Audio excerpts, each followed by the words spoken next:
Praise the lord. మన ప్రభువును రక్షకుడైన యేసుక్రీస్తు నామమున మీ అందరికీ వందనాలండి. నా ప్రభు ఆకాశముందున్న నా ప్రభు మిమ్మలను నిండారుగా సమృద్ధిగా ఆశీర్వదించునుగాక. ఆమేన్, ఆమేన్, ఆమేన్. ప్రియమైన దేవునిలారా, ఉదయకాల సమయంలో మనము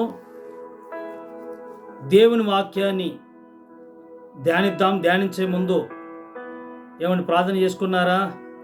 ప్రభుకు వందనాలు తెలియజేశారా? ఈ నూతన దినాన్ని బట్టి ప్రభుని స్తుతించారండి. దేవుడు మనం దీవించునుగాక. ప్రియమటి వారులారా, ఈ రోజుకి దేవుడిచ్చిన వాక్యాన్ని మనం చదువుకుందాం. ఈ డైలీ బ్రెడ్కి చూడండి, సామెతల గ్రంథము, సామెతల పుస్తకం చూడండి, 15వ అధ్యాయము 16 చదువుతానండి. 15:16. నెమ్మది లేకుండా విస్తారమైన ధనముండుట కంటే యెహోవా యందలి భయభక్తులతో కూడా కొంచెము కలిగి ఉండుట మేలు. మరలా చదువుతా, నెమ్మది లేకుండా విస్తారమైన ధనముండుట కంటే యెహోవా యందలి భయభక్తులతో కూడా కొంచెము కలిగి ఉండుట మేలు. విస్తారము, కొంచెము. ఏంటండి విస్తారము, కొంచెము? చెప్పండి. ఇలా మీ చేతులు పని పెట్టండి. విస్తారము అంటే ఎంత, కొంచెం అంటే ఎంత? విస్తారమైన ధనముండుట కంటే, నెమ్మది లేకుండా విస్తారమైన ధనముండుట కంటే యెహోవా యందలి భయభక్తులు కలిగి ఉండుట మేలు. ఏమండి, నెమ్మది లేదంటే, ఆ ధనవంతునికి నెమ్మది లేదంటే ఏమి లేదు, ఏమి లేదు. విస్తారమైన ధనం ఉంది కదా అంటే వాడికి ఏమి లేదంటే దేవుడు అంటే భయం లేదనమాట. దేవుడు అన్న భయం లేదు. దేవుడన్నా, దేవుని సన్నిధన్నా, దేవుడు ఒకడు ఉన్నాడు, ఆ ఒకడు చూస్తున్నాడన్న భయము లేదు. కాబట్టి నెమ్మది లేదు. బైబిల్లో చూడండి, నెమ్మది లేకుండా విస్తారమైన ధనముండుట కంటే, నెమ్మది లేకుండా అంటే విస్తారమైన ధనము ఉండడం తప్ప? ప్రశ్న. మరి విస్తారమైన ధనము పెట్టుకొని నెమ్మదిగా బ్రతుకుతున్న వారు ఉన్నారు కదా. అంటే వాళ్ళకి ఎలా నెమ్మది కలిగిందంటే దేవుని యందు భయభక్తులు కలిగి ఉన్నారు. ఒకటి, విస్తారమైన గొప్ప ధనవంతుడు అవ్వడం తప్పు కాదండి.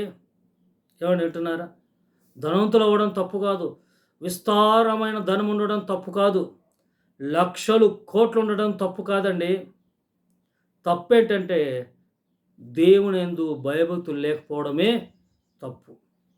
అయితే ఇప్పుడు ఏంటంటే విస్తారమైన ధనం ఉండడం కంటే నెమ్మది లేకుండా, ఏంటండి నెమ్మది లేకుండా విస్తారమైన ధనం ఉండడం కంటే యెహోవా యందలి భయభక్తులు కలిగి కొంచెం ధనం ఉన్న చాలు, కొంచెం ఉన్న చాలు. అప్పుడు ఏముంటుంది? నెమ్మది ఉంటుంది. నెమ్మది ఉండటానికి కారణం ఏంటంటే దేవుని యందు భయభక్తులు కలిగి ఉండడం వలన.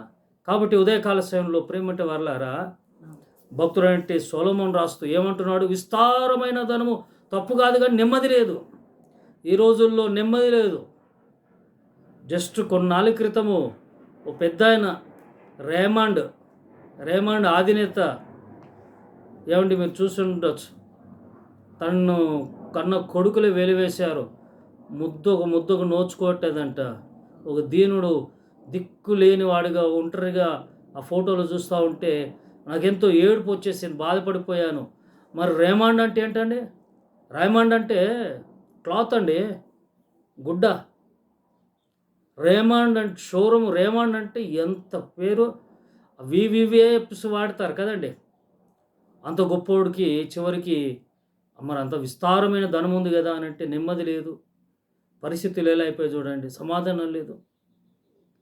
అందుకే డబ్బు ఉండడం తప్పు కాదు, విస్తారమైన డబ్బు ఉండడం తప్పు కాదు. అబ్రాహాము బహుధనవంతుడు అయి ఉండని వాక్యంలో ఉంది, తప్పు కాదు. కానీ తప్పేంటంటే దేవుని యందు భయభక్తులు లేకపోవడమే తప్పు. ఒక రెండు మాటలు నేను చూపించి నేను ప్రార్థన చేస్తానండి ఉదయకాల సమయంలో. చూడండి, అదే సామెతల్లో 16:8 ఉంటుందండి. 16:8 కూడా ఉంది. అక్కడ ఏంటంటే, అన్యాయము చేత కలిగిన గొప్ప వచ్చుబడి కంటే నీతితో కూడిన కొంచెమే శ్రేష్టము. అన్యాయం చేత వచ్చు కలిగిన గొప్ప గొప్ప ధనవంతులు అవుతున్నారు. కొందరు ఎలా అవుతున్నారంటే వాళ్ళ విజ్ఞతకే వదిలేస్తున్నాను. ఏమండి మీకు తెలుసు అంత గొప్పోడు ఎలా అయ్యాడు అనంటే, కొందరు అన్యాయము చేత పైకొచ్చారు. కొందరేమో కష్టపడి పైకొచ్చిన వారున్నారు. అయితే అన్యాయం చేత వచ్చినట్టి ఆ యొక్క వచ్చుబడి అన్యాయంతో పైకొచ్చిన వారు ఏమవుతారంట? వాక్యంలో ఏముంది? అదంట ఏవండి వేస్ట్ అంట. వేస్ట్ అంట. ఎందుకు బతికెందుకు అంటున్నాడు కీర్తన భక్తుడు. కొంచెం నీతితో వచ్చిందే మేలు అంటున్నాడు. చివరిగా చూడండి, అదే కీర్తన 10:22లో కూడా ఉంటుంది. 10:22లో కూడా 10:22లో కూడా నేను గబగబా మీకు చూపిస్తాను. 10:22లో ఏముందంటే, యెహోవా ఆశీర్వాదం ఐశ్వర్యమునిచ్చును, నరుల కష్టం చేత ఆశీర్వాదం యొక్క కారు. యెహోవా ఆశీర్వాదం కలగాలి మనకి. అలాగే కీర్తనలు 37 కీర్తన 16వ చరణాన్ని చదువుతాను చివరిగా. 37 కీర్తన 37 16 అండి. 16లో ఏముందంటే, నీతిమంతునికి కలిగినది కొంచెమైనను బహుమంది భక్తిహీనులకున్న సమృద్ధి కంటే, ధన సమృద్ధి కంటే శ్రేష్టము. నీతిమంతునికి నీతితో సంపాదించి కొంచెమైనా పర్వాలేదు, అది నీకు దీవెనకరంగా ఉంటుంది. కాబట్టి యెహోవా యందు భయభక్తులు కలిగి మనం ఉందాం. అది కొంచెమైనా పర్వాలేదు, దేవుడు ఆ కొంచెం దాన్ని దేవుడు ఆశీర్వదిస్తాడు. దేవుని కృప, దేవుని సన్నిధి మీకు ఈ రోజంతా, ఈరోజు శుక్రవారం కదండి, శుక్రవారం అంతా దేవుని కృప మీకు తోడేయండును గాక. ఆమేన్. ప్రార్థన అండి. పరిశుద్ధుడా మహోన్నతులకు తండ్రి, మీ పాదాల వందనాలు తెలియజేస్తూ, అయ్యా నెమ్మది లేకుండా విస్తారమైన ధనం ఉన్నటువంటి యెహోవా యందు భయభక్తులు కలిగి కొంచెం కలిగి ఉండటం మేలు ప్రభువా. కొంచెం ఉన్నా పర్లేదు ప్రభువా, కానీ భయభక్తులు లేకుండా, నెమ్మది లేకుండా మేము ఉండలేము. కాబట్టి మీ యందు భయభక్తులు కలిగి నెమ్మదిగా బ్రతుకున్నట్టు సహాయం చేయమని యేసు నామమున ప్రార్థిస్తున్నాను తండ్రి. Amen. God bless you all.